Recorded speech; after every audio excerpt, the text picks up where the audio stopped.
मी कृषी उत्पन्न बाजार समिती कल्याण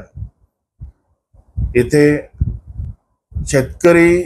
लोकांसाठी आणि शेतकऱ्यांसाठी आरक्षित असलेल्या शेडवर वीज गाले बांधण्याचा प्रस्ताव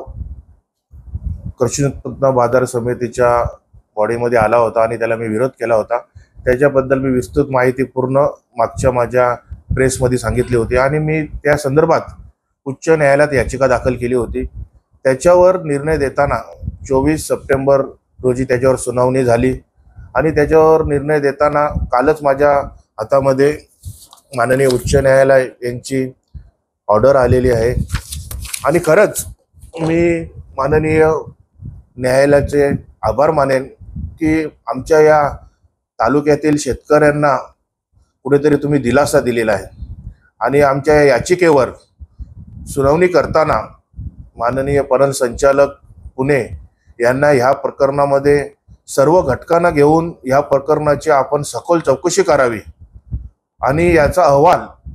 माननीय न्यायालय येथे 31 डिसेंबर 2025 पूर्वी सादर करावा असे स्पष्ट निर्देश पणन संचालकांना दिलेले आहेत।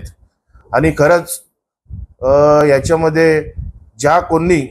शेतकऱ्याच्या टालोवरचं लोणी खाण्याचा प्रयत्न केलेला असेल ते त्यावेळेचे तत्कालीन सभापती दत्ता गायकवाड असतील,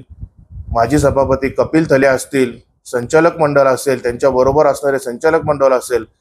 खरंच हे चौकशी अंती नक्कीच दोषी ठरतील आणि नक्कीच यांना भविष्यामध्ये तुरुंगवास होईल।